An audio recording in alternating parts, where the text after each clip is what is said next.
Senin, tanggal 22 November tahun 2021. Terkait adanya papan plang yang bertuliskan dilarang masuk oleh komunitas pendukung RI1, KPRI 1, yang mengklaim lahan itu sudah diterbitkan sertifikat hak milik SHM nomor 1243 atas nama Rosuhaidah.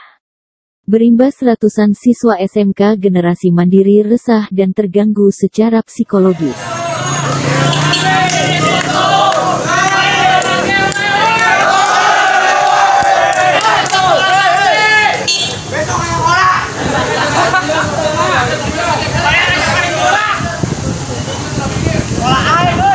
Terkait adanya papan plang yang mengklaim lahan itu sudah diterbitkan sertifikat hak milik SHM, membuat puluhan warga Parung Dengdek dan alumni SMK Generasi Mandiri menyambangi ke lokasi papan plang yang berdiri tegak di depan gerbang SMK Generasi Mandiri untuk mengemukakan aspirasi.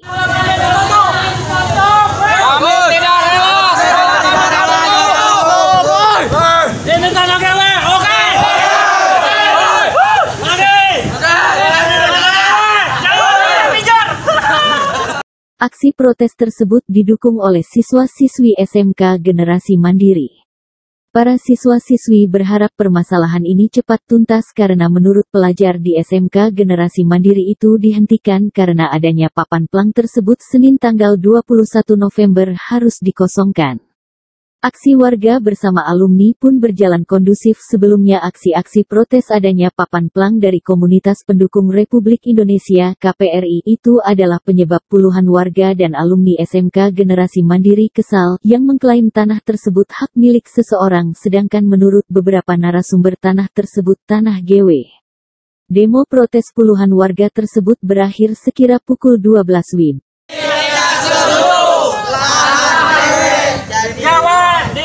Direbut oleh pihak yang tidak bertanggung jawab. Kali lagi, kami tidak setuju. Dewan direbut oleh pihak yang tidak bertanggung jawab. Kali lagi, kami tidak setuju. Tanah dewan direbut oleh pihak yang tidak bertanggung jawab. Oke, Kang, terkait aksi ini kenapa sih Kang dilakukan, Kang? Karena kami sebagai warga kampung Parung Dengdek menolak dengan adanya pemasangan plang ini karena plang ini mengganggu sarana pendidikan di Generasi Mandiri yang ada di kampung kami, yaitu Kampung Parung Dengdek, Desa Wanaerang, Kecamatan Gunung Putih, Kabupaten Bogor. Kami segenap warga kampung Parung Dengdek menolak dengan adanya pemasangan plang ini karena untuk mencerdaskan anak bangsa di wilayah Kampung Parung Dengdek, Desa Wanaerang. Untuk isi plang sendiri apa tuh, Bang? Untuk larangan masuk kepada sekolahan Generasi Mandiri, barangkali seperti itu. Nah, itu pemasangan plang sendiri oleh siapa dan juga tujuannya apa gitu, Bang? Tujuannya untuk mensegel, tidak boleh ada aktivitas belajar mengajar di sekolahan Generasi Mandiri karena yang tercantum di plang tersebut itu larangan masuk dari Ormas KPRI. Nah, Ormas KPRI ini siapa, pemilik lahan atau siapa gitu kan? Atau emang ada sengketa lahan atau gimana, Kang? Perjelaskan. Ormas KPRI ini saya pernah komunikasi langsung dengan beberapa anggota dan ketuanya. Dia itu ditugaskan untuk mengamankan tanah yang menurut keterangan dia itu berdasarkan sertifikat itu yaitu hak milik. Dari siapa tuh? Dari atas nama RO Suhaidah. Bang, kalau sejarah tanah sekolahan ini sendiri apa, Bang? Dari awalnya milik siapa dan juga kenapa baru sekarang muncul gitu, Bang? Karena saya asli kelahiran kampung Parung Dengdek dan sekolahan Generasi Mandiri ini adanya di Parung Dengdek, saya sedikit tahu karena saya lahir dan dibesarkan di sini, dan ini sebelum adanya bangunan sekolahan Generasi Mandiri, dan ini masih lahan kosong karena ini dulunya lahan untuk sarana pemakaman umum. Nah, untuk tanahnya sendiri itu milik siapa? Sepengetahuan saya, mewakili daripada masyarakat Kampung Parung Dengdek, dari masa saya kecil sampai sekarang ini tanah negara. Makanya kami sebagai warga kaget tidak tahu sampai ada yang menyuratkan atas nama pribadi perorangan. Apakah ada oknum sendiri yang menjual tanah tersebut atau gimana, Kang? Saya nggak tahu. Untuk terbitnya sertifikat ini, apakah itu dari jual beli atau rislah atau hibah atau waris atau dimohonkan kepada negara, pemerintah, kita nggak tahu. Intinya yang saya tahu itu berdirinya bangunan itu tahun 2000 atau 2002 lah. Dan terbitnya sertifikat yang saya pegang ini, yang mereka berikan, ini tahun 2008. Kang, sampai kapan akan mempertahankan lahan sekolahan ini, Kang? Karena ini untuk sarana pendidikan masyarakat dan untuk mencerdaskan anak bangsa, kita sampai kapanpun siap untuk menjaga sarana pendidikan ini dari warga Kampung Parung Dindek. Kang, apabila ini diambil alih oleh yang mengaku hak tanah sendiri, berapa orang siswa yang terlantar sekolahnya di sini, Kang? Atau putus sekolah gitu? Persisnya saya tidak tahu, ya kurang lebih sekitar 300 atau berapa ratus gitu. Karena saya nggak tahu persis berapa siswa yang ikut sekolah di sini. Kalau sekolahnya sendiri swasta atau negeri, Kang? Sepengetahuan saya swasta. Nama lengkapnya? Dede Ibnu Arifin. Dede Ibnu Arifin. Oke Bang, dengan hal ini apa kira-kira tanggapannya Bang? Ya, kalau saya lihat kan di hadap pelangnya, ya saya kan dari kecamatan Kasih Pendidikan dan Kesehatan. Ya alangkah baiknya lah ada musyawarah gitu kan, karena kan tetap kita akan mendahulukan masalah pendidikan, karena pastilah anak-anak kita kan melihat nanti, kok seperti ini, depresi loh gitu kan. Ada langkah-langkah lah yang inilah apa namanya yang sama-sama enak lah gitu kan, karena biar gimana kan diutamakan pendidikan paling pertama, yang utama pendidikan. Kalau pendidikannya sudah jalan kan generasi muda lagi anak bangsa gitu kan. Ya bapak-bapak yang terhormat barangkali yang mungkin ya satu merasa memiliki, satu merasa memiliki, ayolah pakai rasa guyup ya untuk kepentingan bangsa negara. Saya rasa itu ya, dalam arti kalau kecamatan tidak terlalu ini, karena ini kan regulasinya kalau bicara masalah pendidikan adanya di Dinas Pendidikan Provinsi, dan setidaknya nanti adalah nanti kolaborasi sama KCD nanti ya. Tetap kecamatan tidak akan menonton aja, kita juga harus nyari solusinya. Ya inti solusi untuk anak bangsa. Saya rasa itu ya Bang ya. Jawa Barat terkait dengan permasalahan di SMK Generasi Mandiri yang berlokasi di Desa Wanaherang. Tentu kami dari cabang dinas merasa prihatin atas kejadian hal ini. Mudah-mudahan saja bisa segera diselesaikan dengan musyawarah dan tindakan yang sebaik-baiknya. Tidak terjadi hal-hal yang tidak diinginkan. Dan kepada para pihak, mudah-mudahan bisa segera menyelesaikan masalah. Jangan sampai siswa-siswi kita di SMK Generasi Mandiri merasa tertekan karena banyak permasalahan di area sekolah. Yang jelas kami dari cabang dinas akan mendukung proses pembelajaran untuk tetap dilaksanakan dengan sebaik-baiknya. Itu saja yang bisa saya sampaikan. Terima kasih. Assalamualaikum. Pak Haji, dengan pemberitaan yang kemarin menurut Pak Haji seperti apa sih itu Pak Haji? Pemberitaan kemarin bahwa sekolah kami itu anak diliburkan dan diberhentikan untuk melaksanakan pendidikan itu sangat salah sekali, karena kami merasa terganggu dengan datangnya rombongan dari KPRI bahwa ada beliau memperlihatkan plang-plang itu akan disimpan di SMK Generasi Mandiri, sehingga mereka dari kurikulum, dari Waka Kurikulum mengambil inisiatif bahwa pelaksanaan pembelajaran bukan dihentikan tetapi dilakukan secara daring gitu, seperti itu. Namun ketika kami kaji ulang bahwa hari Jumatnya itu saya panggil guru-guru dan kami mengadakan rapat bahwa pelaksanaan pembelajaran itu dilaksanakan hari Senin harus semuanya masuk PTM, pembelajaran tatap muka. Biarin kalau seumpamanya mereka juga memasang plang, biar diabaikan aja, biarin kita tetap belajar secara biasa seperti itu. Jadi tidak kalau seumpamanya bahwa sekolah generasi mandiri itu dihentikan untuk pembelajarannya, itu sangat Tidak benar. sekali tidak benar.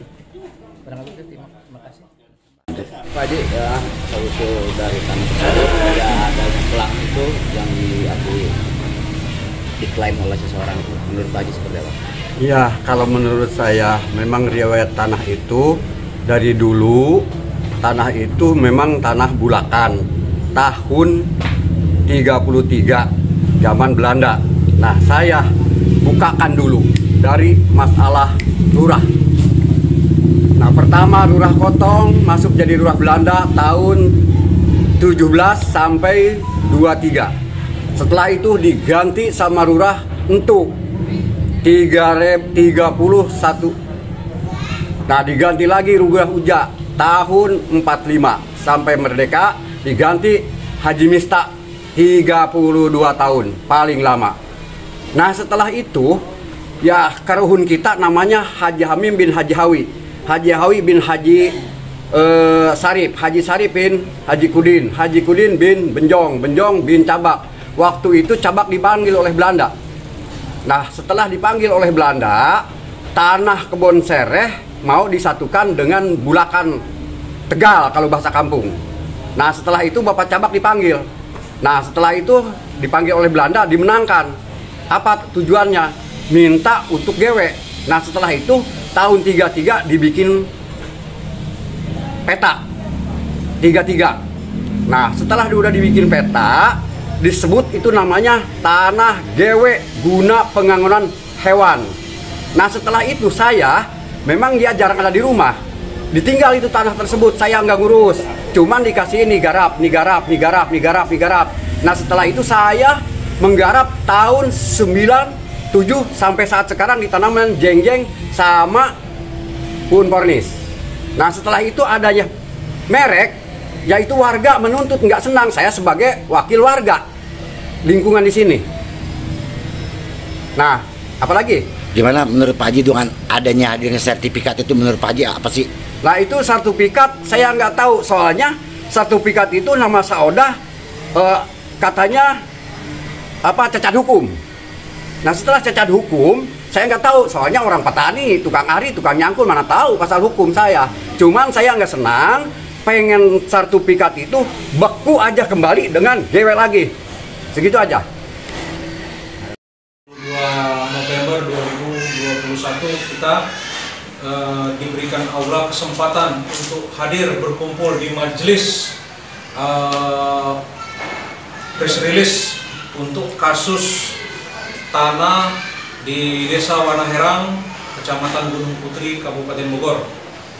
Nah, hari ini kita mengumpulkan para pihak, pemberi kuasa, pihak dan saksi-saksi.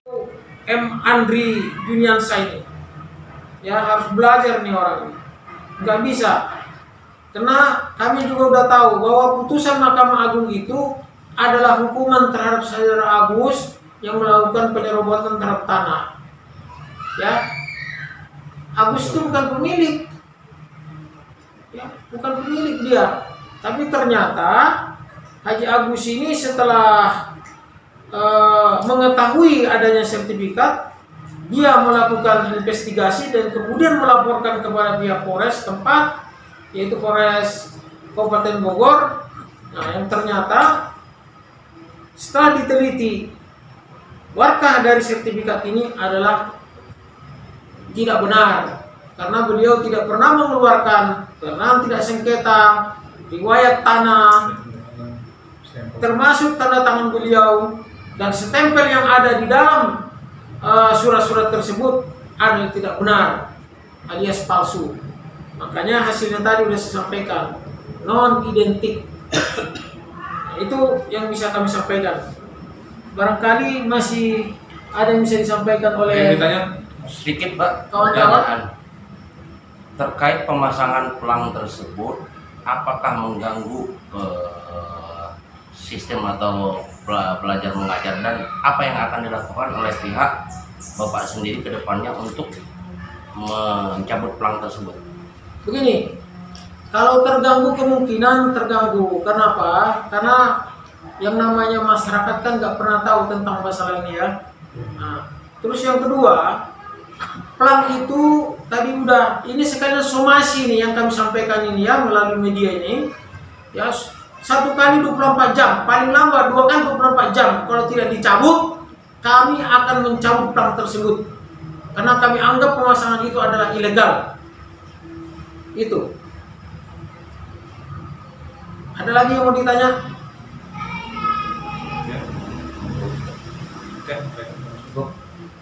Ada lagi mau disampaikan? Ada lagi Pak? Yang lain-lain?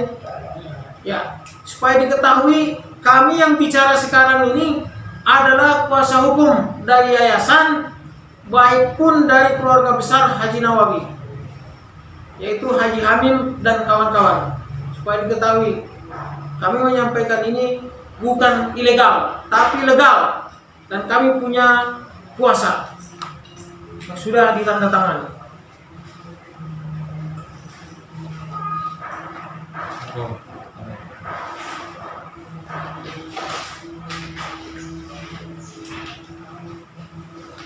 Ini kuasanya. Tunjukkan di sini Pak Haji. Kamera. Nah, ini kuasanya. Ditandatangani kami dari LGH Bulan Bintang Jawa Barat.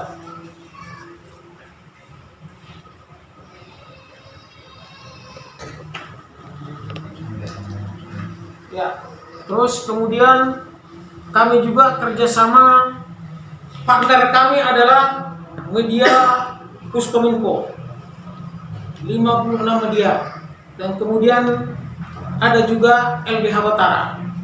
Jadi yang menangani kasus ini ada 3 bantuan hukum. Yang pertama adalah LBH Bulan Bintang, yang kedua adalah Batara, yang ketiga adalah BSR dan Tekan. Masih ada? Satu lagi Pak. Ya. Berkaitan tadi warkah atau tanda tangan palsu tadi, artinya sertifikat yang ada saat ini ada di yang mengaku dari pemiliknya tersebut bisa dikatakan palsu gitu Pak, maksudnya bisa dijelaskan gitu? Ya baik. Jadi mengenai sertifikat ini berdasarkan hasil daripada lab krim Mabes Polri yang mengatakan warkahnya adalah non identik. Kenapa non identik? Karena menurut keterangan dari Haji Agus,